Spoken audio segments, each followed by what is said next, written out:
मैं भारत को भारतीयता की मान्यता के आधार पर फिर से खड़ा करना चाहता हूं, उस काम में लगा हूं। आज अपना भारत शहीद आजम भगत सिंह का बलिदान दिवस मना रहा है। आज 23 तारीख है। भगत सिंह को आज फांसी हुई थी अंग्रेजी दस्तावेजों के आधार पर। भगत सिंह, राजगुरु और सुखदेव तीनों को अंग्रेजों ने फांसी पर लटका दिया था। भगत सिंह को, राजगुरु और सुखदेव को फांसी क्यों हुई थी?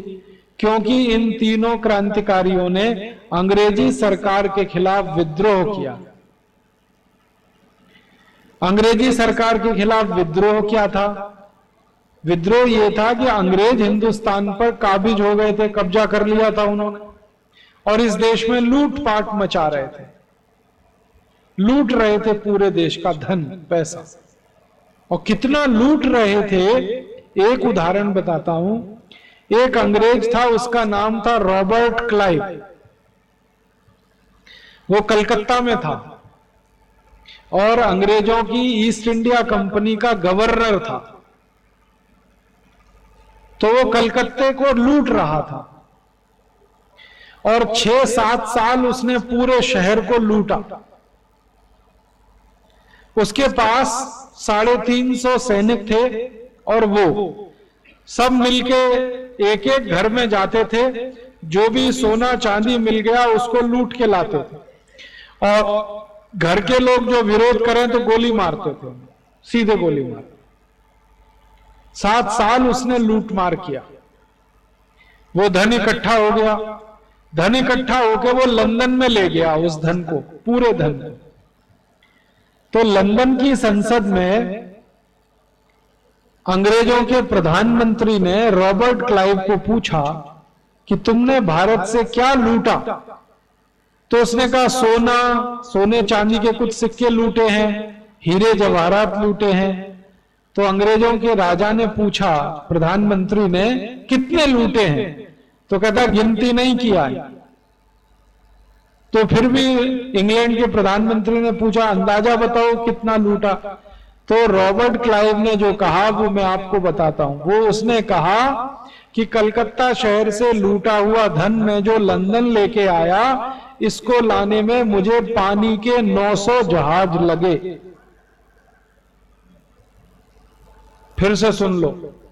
वो कहता है कि मैंने कलकत्ता में जितना धन लूटा उसको कलकत्ता से लंदन लाने के लिए पानी के 900 जहाज लगे। इतना धन लूट के लाया। तो फिर अंग्रेजों का जो प्रधानमंत्री है वो पूछता है इसकी कीमत क्या है, इस धन की? तो रॉबर्ट क्लाइव कहता है कि रफली, माने अंदाज से 1000 मिलियन स्टर्लिंग पाउंड। 1000 माने 1000, मिलियन माने 1 लाख। तो 1000 लिखो, फिर 10 लाख का गुणा करो उसमें, मिलियन माने 10 लाख। तो 1000 गुणा 10 लाख स्टर्लिंग पाउंड, इतना धन लूट के ले गया एक अंग्रेज, रॉबर्ट क्लाइव। उतने धन को आज 2009 की तारीख में रुपए में बदल दें तो ये लगभग बैठता है 7 लाख करोड़ रुपया। ये 7 लाख करोड़ रुपया इतनी बड़ी रकम है कि इससे सोना खरीद लिया जाए तो है हरियाणा के एक एक गांव की सड़क सोने से बन जाए। इतना धन एक अंग्रेज अधिकारी ने लूटा जिसका नाम था रॉबर्ट क्लाइव। और रॉबर्ट क्लाइव जैसे 84 अंग्रेज अधिकारी इस देश में आए। रॉबर्ट क्लाइव आया, वो लूट के ले गया। फिर उसके बाद वॉरेन हेस्टिंग्स आया, वो लूट के ले गया। फिर कर्जन आया, वो लूट के ले गया। फिर लिनलिथगो आ गया, वो लूट के ले गया। फिर उसके बाद ग्रांट आया, वो लूट के ले गया। ऐसे हिंदुस्तान में आखिरी अंग्रेज लुटेरा था माउंट बेटन। तो रॉबर्ट क्लाइव से लेकर माउंट बेटन तक 300 लाख करोड़ रुपए की संपत्ति उन्होंने लूटी इस देश में। इतना लूट किया इस देश में। सारे भारत को जो उस जमाने में सोने की चिड़िया नाम का देश था, अंग्रेजों ने लूट लूट कर भिखारी और गरीब देश बना दिया। हमारे देश में आज जो इतनी गरीबी दिखाई देती है, ये अंग्रेजों की लूट के कारण है, वरना भारत कभी गरीब देश नहीं था। तो ये लूट हो रही थी। दूसरा, अंग्रेज क्या कर रहे थे? अत्याचार बहुत करते थे। भारत की मां बहन बेटियों के साथ बलात्कार करते थे अंग्रेज। किसी भी गांव के जो बूढ़े बुजुर्ग लोग होते थे, उनको अंग्रेज गले में फांसी लटका के पेड़ पे लटका देते थे और 1-2 घंटे लटके रहते थे, उसमें प्राण निकल जाते थे, फिर गोली मारते थे। ऐसा अत्याचार पूरे देश में मचा रखा था अंग्रेज। इस अत्याचार के खिलाफ, इस लूट के खिलाफ भगत सिंह ने, सुखदेव ने, राजगुरु ने और ऐसे 7.5 लाख क्रांतिकारियों ने बगावत की थी, विद्रोह किया। उस विद्रोह में क्या किया था? भगत सिंह और इनके सहयोगियों ने एक ऐसे ही अंग्रेज को गोली मार दी थी जो बहुत ज्यादा तकलीफें देता था। उसका नाम था सैंडर्स। वो सैंडर्स ने भारत के एक क्रांतिकारी नेता को सिर में इतनी लाठियां मारी थी कि उनकी मृत्यु हो गई थी, और वो क्रांतिकारी नेता थे लाला लाजपत राय। आर्य समाज के थे, भारत के बहुत बड़े नेता। तो लाला जी को लाठियों से मार दिया सैंडर्स ने। ये गुस्सा भगत सिंह को था और भगत सिंह ने उसके बदले में सैंडर्स को गोली मारी थी। उसके बाद भगत सिंह ने क्या किया था? हमारी ये जो संसद चलती है दिल्ली में, इसमें बम फेंक दिया था। लेकिन वो बम कैसा था? वो बम जो था उसमें गोली, कारतूस, छर्रे नहीं थे। उस बम में कागज के पर्चे भरे हुए थे ऐसे, और उन कागज के पर्चों पे लिखा हुआ था, अंग्रेजों भारत छोड़ो, भारत से वापस जाओ, हमको स्वराज्य चाहिए, हमको आजादी चाहिए। वो बम फेंकने के बाद अंग्रेजों की पुलिस ने भगत सिंह को गिरफ्तार किया और उसके बाद उनके ऊपर मुकदमा चला। तो एक तो सैंडर्स को गोली मारी थी, उसका मुकदमा, दूसरा ये पार्लियामेंट में बम फेंक दिया। तो इन दोनों मुकदमों में कुल मिलाकर भगत सिंह, राजगुरु और सुखदेव को फांसी की सजा हो गई।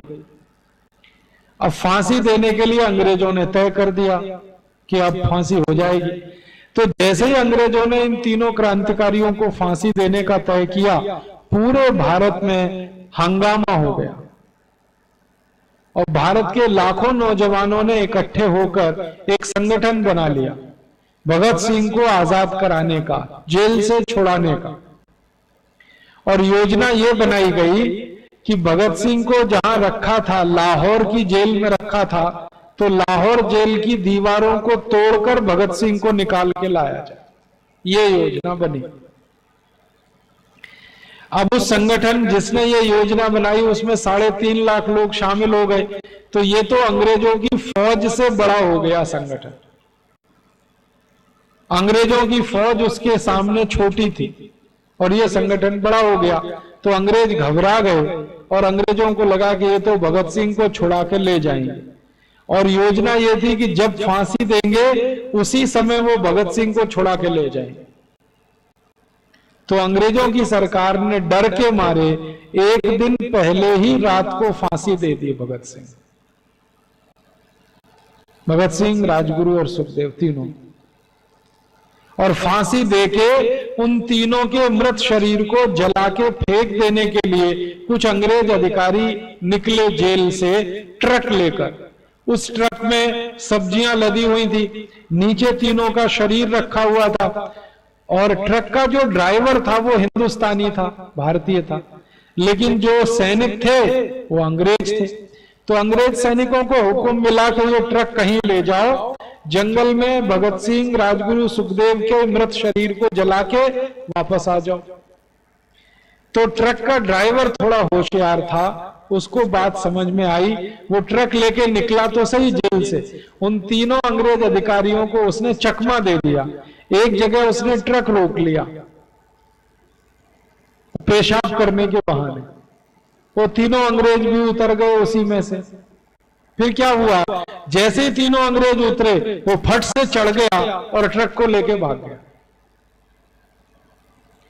अब वो तीनों अंग्रेज गोलियां चलाते रहे लेकिन वो लेके भाग गया और ट्रक को भगाते भगाते सीधे लाहौर से लेके अमृतसर के पास आया एक गांव में। उस गांव का नाम है हुसैनी वाला।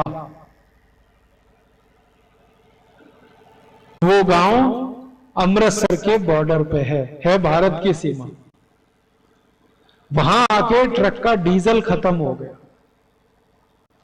वो ट्रक को ला रहा था अमृतसर, लेकिन हुसैनी वाला में डीजल खत्म हो गया। तो ड्राइवर ने ट्रक वहीं खड़ा करके गांव वालों को सूचना दी कि मेरे ट्रक में भगत सिंह, राजगुरु, सुखदेव का मृत शरीर है, अंग्रेजों ने एक दिन पहले ही फांसी दे दी। तो गांव वाले सब इकट्ठे हुए और उन्होंने 3 चिताएं बनाई, उन पर लकड़ी और कंडे लगाकर सम्मान के साथ तीनों क्रांतिकारियों का वहां अंतिम संस्कार हुआ। तो जिस गांव में तीनों क्रांतिकारियों का संस्कार हुआ था वो हुसैनी वाला गांव है। वहां आज भी तीनों क्रांतिकारियों की समाधि चिता वहां बनी हुई है। आप जरूर जाना अपने जीवन में एक बार। वो एक गाना है ना, शहीदों की चिताओं पर लगेंगे हर बरस मेले। तो शहीदों की चिता जहां सजी वो हुसैनी वाला गांव है।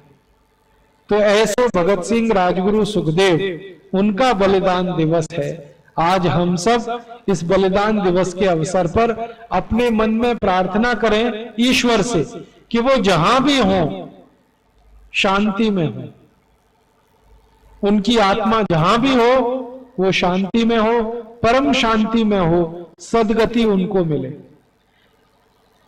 भगत सिंह का सपना था कि ऐसा भारत हो जिसमें गरीबी ना हो, बेरोजगारी ना हो, भूखमरी ना हो, अंतिम आदमी का, गरीब से गरीब आदमी का सम्मान हो, सारे देश में खुशहाली हो, समृद्धि हो, पूरा देश शक्तिशाली बने, आत्मगौरव हो, स्वाभिमान हो। ये सब सपना देखा था भगत सिंह ने। वो सपना तो अभी पूरा नहीं हुआ है, फिर भी हम ईश्वर से प्रार्थना करेंगे कि भगत सिंह, राजगुरु, सुखदेव की आत्मा को परम शांति मिले। और हम दूसरी प्रार्थना करेंगे कि उनका देखा हुआ सपना जो अभी तक अधूरा है उसको पूरा करने के लिए अपने जीवन में प्राणपण से कोशिश करेंगे।